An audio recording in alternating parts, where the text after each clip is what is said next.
주민 최승희입니다. 예, 예. 예. 부총장님 바쁘신데 이래 또 이 자리 와주셔서 너무 감사드리고 예. 그게 코로나 지금 19가 확산이 많이 되고 있는데 지금 이 확산으로 이제 남구에서 주민 안전을 위해서 이제 고생을 하시는 우리 부총장님이 고생을 많이 하고 계시다고 이제 알고 있습니다.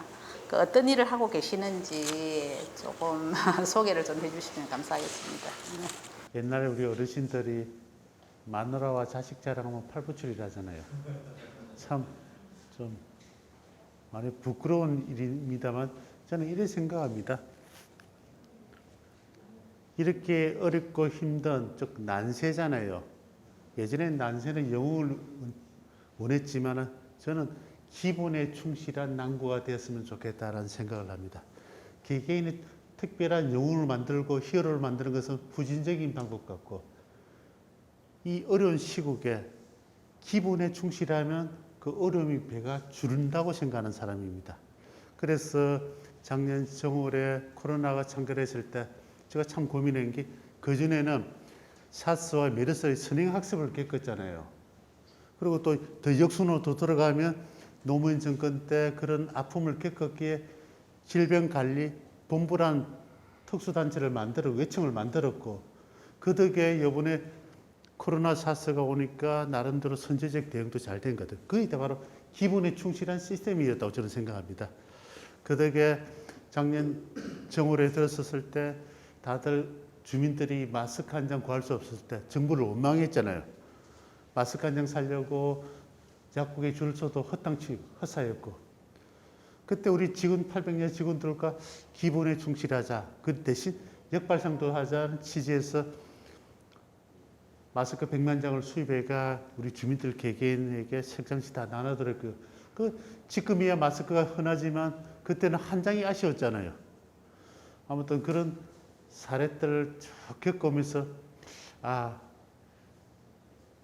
이제는 나부터라도 우리 남구의 모든 정책은 기본기에 충실할 수 있는 그런 예측 가능한 남구의 시스템을 만들어야 되겠다 싶어가 뭐든지 좀 반부 먼저 생각하자. 그래서 저희가 올 4월 달에 백신 접종 힘들가 국가에서 백신을 했잖아요. 그때 정부 당국에서 발표하실 때 그때 얀센, 아스트라제네카, 모더나, 화이자 등등 할 때 먼저 화이자를 어르신들에게 접종한다는 딱 뉴스를 듣습니다. 그때 제가 깨가 난 게 그러면 다른 백신보다 화이자 백신은 극단적인 온도에서 보관을 합니다. 즉 마이너스 73도에서 75도에 보관해요. 그럼 기존적인 냉장고나 급냉시설이 보관이 안 됩니다. 그래서 저희 남구는 병원포에 국민체육센터 광장이 있잖아요. 그 광장에서 극단적인 이제 보관 시설을 만들으니까 정부에서는 처음에 시범적으로 각 시도별로 한 군데씩만 정했습니다. 그게 바로 진구입니다. 시민공원에. 그런데 우리 남구 같은 경우는 스탠바이 즉 준비가 되어 있으니까 특별 예의로 남구에 또 백신을 주겠다 하더라고요. 그 덕에 아마 우리 75세 이상 어르신들이 백신 접종하게 됐고요. 그것 또한 우리가 기본에 충실했으니까 가능하다고 저는 생각합니다. 아무튼 여러 가지 시책들을 저 자신이 좀 자랑하려는 게 좀 많이 부끄럽고요. 예, 저희가 지난 4월부터 75세 이상의 어르신들에게 백신 접종을 먼저 추가적으로 정부에서 예우성했잖아요. 우리 관내에는 75 이상의 어르신들이 약 2만 4천여 분이 계십니다. 그분들이 4월, 5월, 6월 1차, 2차, 3차 다 접종하셨고 현재는 저희가 60%를 조금 넘었습니다. 1차 접종이. 아마 이번 주 말쯤 되면 다음 주 초라든지 되면 저희가 아마 70%가 돌파할 것 같아요. 아마 부산, 대한민국에서 가장 빠를 것 같습니다. 왜냐하면 저희가 인구가 많은 구잖아요. 인구가 많은 구인데도 이 정도 속도 내리면 굉장히 빠른 편입니다. 결국 우리가 그만큼 간절하다는 뜻입니다. 최대한 빨리 맞는 것도 중요하지만 또 저 입장에서는 안전하게 맞는 것도 중요합니다. 그리고 지금 30대, 20대 친구들이 백신에 대한 또 두려움을 갖더라고요. 그래서 이번 주 월요일부터 저희가 또 안내 문자도 날렸습니다. 두려워하지 마시고 백신 접종에 응해달라고 우리 남구 관내 20대, 30대, 40대에 문자도 다시 한번 넣었고요. 그런 과정을 쫙 녹이다 보면 또 우리 주민들이 저희들이 마음을 또 이해해 주실 것 같고요. 아무튼 추석 쉬고 나면 2차 접종까지 저희가 아마 최소한 60% 중반은 넘어갈 것 같습니다. 아무튼 그런 사안에서 하나씩 기본에 충실하게 백신 접종도 마지막까지 최선을 다할 것이고요. 또 우리 주민들도 경로당 문제가 참 말씀이 많더라고요. 근데 제가 참 이 자리에 오기 전에도 경로당 한 군데 들렸습니다만 우리 어머니 아버님 세대는 그 산업화 세대, 민주화 세대를 통해서 정말 고생하셨잖아요. 또 보릿고기도 넘기시고 위로는 부모님 모시고 밑으로는 또 자식님들 키운다고 힘들었어요. 그러다 보니까 당신에게 투자할 수 있는 여력이 없어요. 당연히 나는 부모님 모셨으니까 내 새끼들이 나를 챙겨줄 것이라는 그 기대밖에 없는 상태고 자기 자신한테 투자가 너무 없는 상태입니다. 그런 선배 세대를 어떻게 또 잘 모실 것인지 또 그런 선배 세대가 어떻게 방역의 부분 챙길 것인지 참 그런 부분이 좀 마음이 좀 짠해지더라고요. 그래서 그런 선배 세대들에게 좀 더 안전하게 마지막까지 방역 부분도 우선적으로 좀 챙길 수밖에 없는 구조고요. 아무튼 저희가 이제 자신 있게 말씀드릴 수 있는 것은 추석 세게 되면 아마 우리 남구가 2차 접종도 60%될 것이고 1차 접종은 추석 전에 70%다 돌파할 것 같아요. 그 외에 자꾸 70%에 저희가 말씀드리냐면 집단 면역이라는 게 있습니다. 그 집단군에서 70% 이상이 접종하게 되면 개인과 개인 간의 전이 즉 간염이 좀 약해져요. 그러면 이제 우리가 위드 코로나 시대 즉 이제 코로나가 무서운 게 아니고 감기 독감보다 조금 더 센 독감 종류로 이제 공식적으로 오픈할 수 있을 것 같아요. 대신 이제 마스크라든지 접종은 독감 접종하듯이 계절적으로 주사를 맞을 수밖에 없고요. 왜냐하면 방역도 중요하지만 또 지역 경제 활성화도 중요하잖아요. 그러다 보니 저희들이 이제 위드 코로나를 아마 정부에서도 추석 세면 선포하지 않을까라는 생각도 합니다. 작년 7월달 한 달 비도 많이 왔지만 이 동네는 침수가 3번이나 그렇게 되다 보니까 온 동네에 주민들이 진짜로 비만 오면 노이로제에 걸릴 정도로 많이 힘든 그런 한 해였습니다. 작년 7월 동천 주변 침수 피해 후에 재발 방지를 위해서 구청에서는 어떤 조치를 하셨는지 좀 궁금하거든요. 예, 잘 아시다시피 지난 7월에 뜻하지 않게 내린 폭우로 아마 우리 부산에 뜨거운 이슈가 된 것 같아요. 동천이 범람 수준이 됐잖아요. 저보다 더 잘 아시겠지만 그때는 만조의 시간과 폭우의 시간이 겹치다 보니까 많은 주민들과 인근에 있는 분들이 준비하지 않은 그런 경우의 수를 만나보게 된 것 같아요. 그래서 저희가 이 일을 어떻게 할 것인지 사실 우리 문현 이동 지역이 저지대입니다. 강이 지면보다 높아요. 그러다 보니 원치 않은 지정학적 위치로 인해 많은 어려움도 겪고 있고요. 또 오래 되신 분들은 하루 이틀 문제가 아니었다. 근본적인 대책도 많이 강구를 요구를 하고 계십니다. 그래서 저희가 인위적인 단편적인 해법보다는 좀 중장기로 전체적으로 풀 수 있는 방법이 뭐가 있는지 그에 대한 고민도 했고요. 또 그렇지만 현실의 문해 이동에 계신 주민들은 내 코가 석자잖아요. 그 작년 7월 됐으면 다시 또 올해 여름이 다가올 텐데 많은 바람들도 있었습니다. 그래서 저희가 1차적으로 동천변 주변에 2km 800, 약 2,800m를 특별 준설 작업도 했습니다. 아마 우리 이 원장님과 저도 직접 일정 부분 동참해서 우리 지역에 하수도 준설 사업도 해봤고요. 그리고 더 문제는 근본적으로 낮 시간에 비가 오면 상관없는데 심야 시간이라든지 만조와 극단적인 천변지변에 의해서 비가 왔을 때는 조난 경보 시스템, 즉 24시간 조기 경보 시스템이 필요하다 싶어서 그 구축을 완료를 했습니다. 그러니까 이제 심야 시간의 폭우에 대해서는 좀 근본적으로 우리가 좀 해결을 할 수 있다고 또 생각하고 있고요. 아무튼 저는 이런 여러 가지 사안들 중에 단기적인 것은 큰 의미가 없다고 생각합니다. 왜냐하면 우리 문해 이동에 곧 주간기 개선 사업 쪽 재개발이 있잖아요. 재개발을 통해서 상습 침수 지역이 어느 정도 수면이 좀 올라갈 수 있을 것 같아요. 그러니까 그 전까지는 어떻게 또 풀 것인지 부산시와 연계해서 여러 가지 또 고민하고 있습니다만 아무튼 올여름은 그나마 좀 무탈하게 보낸 것 같지만은 준설 작업과 조기 재난 대응 시스템을 위해서 아직은 그래도 좀 하나씩 풀어보려고 노력하고 있습니다. 그리 좀 이해해 주십시오. 반갑습니다. 예. 저는 동천 주변에 살고 있는 주민인데요. 밤이면 비가 오면 잠을 못 이루는 여자입니다. 이순대입니다. 예, 예. 네. 동천 주변에 작년처럼 비가 너무 많이 왔을 때 우리 주민들이 이 침수 발생 시에 이 대피하는 과정에서 너무나 좀 많은 어려움이 있었거든요. 거기에 이제 이 대피를 하려면 어디로 이렇게 대피를 해야 될지 또 그 행동 요령은 어떻게 되는지 궁금합니다. 저도 작년 7월에 그 아픔이 생생히 기억이 납니다. 늦은 시간에 동천변이 만수이 된다 여러 가지 말씀들 또 우리는 남북 관내의 강우량을 보지만 동천의 구조상 저 상부 진구 쪽에 또 많은 폭우로 인해 하구 쪽으로 강우량이 늘어나잖아요. 그러다가 또 만조가 되면 잘 아시겠지만 바닷물이 저 강문교 저 진구 서면까지 올라가는 현상입니다. 그런 3대 악의 축이 딱 부딪히다 보니까 많이 어려웠어요. 그리고 밤새 힘든 저지대 분들 어르신들 모시고 그때 문현초등학교를 저희가 급히 재난구역으로 해서 강당의 어른을 모셨습니다. 이거는 저 자신부터 반성하는데 저희들은 그런 기본적인 매뉴얼에 따라 그때 김숙경 교육장님께 양해를 구해가 문현초등학교에서 어르신의 긴급 우리 안전총괄과에서 대응을 했어요.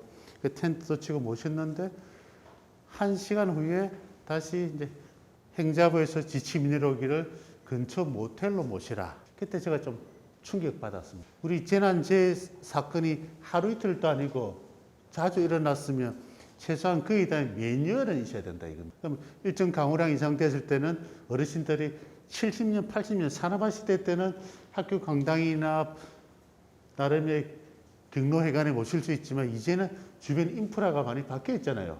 그러면 우리 주민이 편히 지갈 수 있는 그런 숙박시설로 모실 수 있는 그런 메뉴를 처음부터 내려줬으면 저희가 행정의 오남용이 없지 않습니까?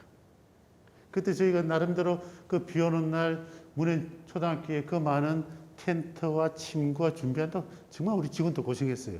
근데 1시간 후에는 모텔로 모시라 이게 나부터라도 이제 앞으로 이런 재난재해가 온다면 예측 가능한 메뉴를 만들고 실질적으로 도움이 되는 메뉴를 하자.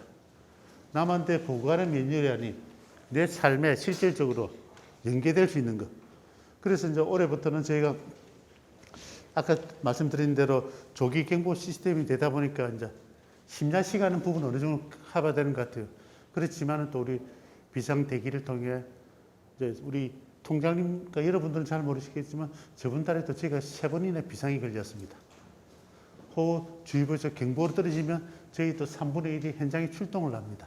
그만큼 저희 800년 직원들은 언제든 스탠바이를 하고 있고요. 특히 또 상습 침체 지역인 동천 부분은 비만 오면 저희가 애가 탑니다. 아무리 저희가 하수도 특별 준설 작업을 하고 여러 가지 기본적인 상황을 하더라도 구조상의 문제였기 때문에 아까 말씀드린 대로 강보다 지면이 낮잖아요. 아무튼 그런 여러 가지 사안이지만 중요한 것은 앞으로 이런 사안이 발생하더라도 우리 주민들을 위해서라면 우리 남구만이라도 특화된 로드맵을 가지고 예측 가능하게 이런 상황 A 상황, B 상황이 대응이 올 때마다 그렇게 맞게 대응할 수 있도록 또 알려드릴 것이고 또 홍보를 할 것이고 하여튼 너무 걱정 안 하실 될 것 같습니다, 동장님. 반갑습니다. 구청장님, 문현이동 자치위원장 이영식입니다. 예. 예. 하여튼 이게 참 너무 수고가 많으시고 그리고 또 우리 문현이동을 많이 지금 걱정을 하시고 많이 했는데도 불구하고 좀 완벽에 못 와 있고 지금 이렇게 좀 늘 걱정이 되는 그런 시기이기도 합니다. 그래서 이제 앞에 분들은 이제 이야기를 다 하셨지만은 사실 우리 그 자연재해 발생이 되면은 그 재난지원금 이게 지금 사실은 우리 지금 보면은 우리 동네에는 무등록 그 상공인도 계시고 또 이렇게 하다 보니까 이게 지금 그 재난지원금 관계가 좀 이렇게 불공평이 어떻는지 그런 이야기가 나와서 재난지원금 그 기준이 그러고 또 그 어떻든지 그다음 금액이 한 얼마 정도가 정부 예산이 잡혀 있는지. 근데 우리 위원장님께서 말씀하셨다시피 재산상 파손을 입은 분들은 저희가 아무리 온정적이고 금액적으로 보충해도 마음의 상처가 큽니다. 그런데 현행법에서는 이제 주택이 파손됐을 때 그 정도에 따라 아마 1,600만 원 한도 내에서 지급하는 것도 되어 있고, 만약에 그런 경우가 안 생겨야 되겠지만 사망 사고 시에는 2천만 원까지 지급하는 걸로 알고 있습니다. 그런데 현실은 아픔을 느끼는다. 즉 내 사업장에 반파되고 물이 들어와서 침수되다 보면 내 정말 새끼보다 귀한 제품들이 물의 피해를 입잖아요. 그런데 아직 우리 현행 법의 테두리를 못 따라가는 것 같아요. 주택이 반파를 한다든지 부상자가 생긴다든지 그런 좀 극단적인 경우는 1,600만 원에서 2천만 원까지 지급하지, 실질적으로 내가 상해 행위와 내 삶의 터전에서 발생하는 피해는 아직 법의 테두리에서 사각지역에 있는 것 같습니다.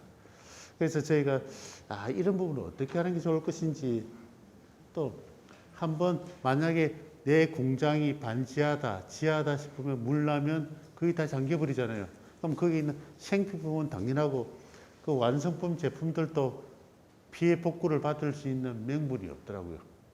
즉 개개인의 주택들마다 아마 200만 원 한도에 걸리더라고요. 아마 그런 법의 계리적인 문제는 남구갑의 그 박수영 의원님을 통해서 다시 한번 국회에서 현실에 맞는 법의 태도를 좀 존중해 줘야 될 것 같고요. 또 다시 한번 강하게 건의할 생각입니다. 사실 이거는 우리 남구 동촌만의 문제가 아니고 우리 대한민국 전체의 수혜를 입은 지역이 똑같은 사례 같아요.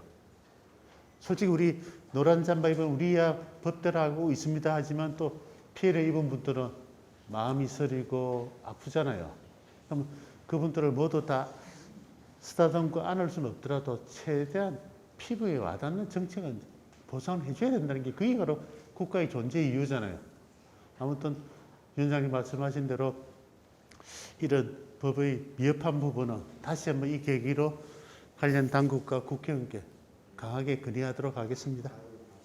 바쁜 시즌 중에도 우리 박재범 남구청장님 우리 이동을 참석해 주신 데 대해서 진심으로 감사드리고, 제가 구청장님한테 부탁하고 싶은 거는 동평강 일대 재개발 사업이 조속히 추진될 수 있도록 구청장님 좀 도와주시면 감사하겠습니다. 그리고 주택 노후가 오래돼 가지고 주택이 너무 허무한 게 맞는데 집 수리를 할래도 그러니까 그런 좀 문제점이 많으니까 구청장님이 조금 신경을 쓰셔가지고 우리 이동에 빨리 좀 재개발을 추진해 주셨으면 감사하겠고 좀 부탁드리겠습니다. 제발 좀 부탁합니다. 위원장님께서 건의하셨다시피 우리 문인 1구역은 동천변보다 저지대잖아요. 그럼 기존의 도로망의 구조상 침수지역의 근본을 벗어날 수는 없습니다. 그런 와중에 2004년부터 문인 1구역에 정비조합이 만들어지고 주거환경 개선 사업을 하려고 노력을 했었어요. 그러다가 시대의 흐름에서 많이 늦어진다 보니 2019년도에 힘들게 조합이 추진되었고 아마 김상철 조합장님 계기로 조합원들이 하나의 마음을 모으고 있는 줄 알고 있습니다. 아마 이 문인 1구역이 당당히 주거환경 개선 사업이 성공하게 되면 저희 또 구에서도 최대한 행정적 절차와 편리를 최대한 앞당겨서 우리 주민들이 이제 더 이상 침수되지 않는 지역에서 사람답게 살 수 있는 그런 문현동을 만들 수 있도록 저희들도 적극적으로 감사하겠습니다. 그리고 제가 또 하고 싶은 거는 저 동천강도 우리가 여기가 재개발을 빨리 대물해서 그렇죠. 서로 윈윈이죠. 같이 잡아가지고 손을 잡아 하면은 더 빠를 것 같아요. 그러면은 저기 동천강만 한다고 해가지고 부산시에서 같이 다 안 해줍니다. 그러니까 우리 여기가 재개발 대물해서 같이 협조를 해가면 그게 더 안 빠르겠습니까? 동천강도 미래지향적으로 부산시 큰 틀을 고민하실 것 같고요. 저희 또 남구에서는 저 문인 1구역을 주거환경 개선 사업을 떠나서 더 이상 침체되지 않고 또 양질의 주택에서 당당히 살 수 있는 그런 멋진 문현 이동으로 만들 수 있도록 저희들도 적극 노력하겠습니다. 예, 알겠습니다. 너무 걱정 안 하셔도 될 것 같습니다. 예. 어쨌든 열심히 부탁합니다. 예. 부장님 반갑습니다. 예, 위원장님 반갑습니다. 진짜 이 어려운 이곳에 와서 많은 신경 써주셔서 진짜 정말 고맙게 생각을 합니다. 예. 이게 다름이 아니고 이 우리 동천 강이 만조 때에는 장마가 지면 늘 불안을 느끼고 주민들이 불안해하고 또 조금만 장마가 잠때문에 와도 물이 넘칠까 말까 하는 정도의 물이 차고 그러려 합니다. 그래서 늘 그 긴장 상태로 이제 여름만 되면 긴장 상태로 이렇게 살고 그렇게 하는데 우리 구청장님 또 이하 모든 분들께서 많은 신경을 써주는데도 불구하고 주민들은 그 불안을 가시지는 않습니다. 그래서 지금 근본적으로 이거를 좀 우리가 안전하게 좀 마음 놓고 잠잘 수 있도록 그리고 구청장님께 좀 부탁을 드리겠습니다. 많이 도와주십시오.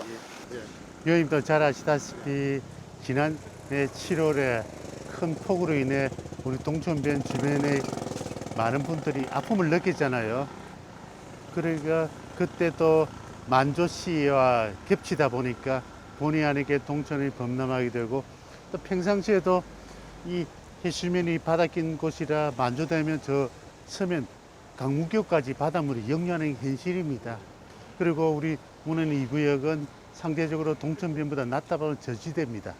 그래서 저희가 근본적인 것은 단시간에 손볼 수는 없지만은 최소한 심야 시간에 폭우 내렸을 때 우리 주민들에게 조기경보 시스템이라든지 또 인근 주변에 하수도 준설 사업 같은 당장에 할 수 있는 것은 다 점차적으로 진행했고요. 근본적으로 또 문현 군역의 주거환경 개선 사업인 재개발을 통해서 이 전체의 지반을 올려놓을 생각입니다. 그러면 아마 좀 한결 더 낫지 않겠나라는 또 생각도 하고요. 아무튼 저희 800여 관계 공무원들은 우리 주민들과 함께 이 동천배를 보존하고 또 우리 주민들은 내 생업의 삶터로서 더욱더 같이 공생할 수 있는 그런 동천강을 만들 수 있도록 마지막까지 노력하겠습니다. 너무 걱정 안 하셔도 될 것 같고요. 감사드립니다. 하여튼 어쨌든 이게 재개발까지가 좀 시간이 걸릴 것 같고 그게 해마다 몇 년이 가야 되는데 해마다 오는 그 걱정을 좀 조금이라도 좀 덜 수 있게 좀 최선 부탁드립니다. 위원장님이 바람 잘 알고 있고요. 저희들도 꼼꼼히 단디 챙기도록 하겠습니다. 그리고 위원장님 머지않아 민족 최대 명절이 추석 명절이 다가옵니다. 다들 코로나 전국으로 힘들고 어렵지만은 좀 더 마음의 여유와 주변의 어려운 분을 좀 더 챙겨볼 수 있는 그런 명절이 되었으면 좋겠고요. 저희들도 사각지에 계신 많은 어려운 분들과 함께 풍성할 수 있는 한가위 만들 수 있도록 저희 남구청도 최선의 노력을 다하도록 하겠습니다. 아이고 예 감사드립니다. 고맙습니다. 예 감사합니다.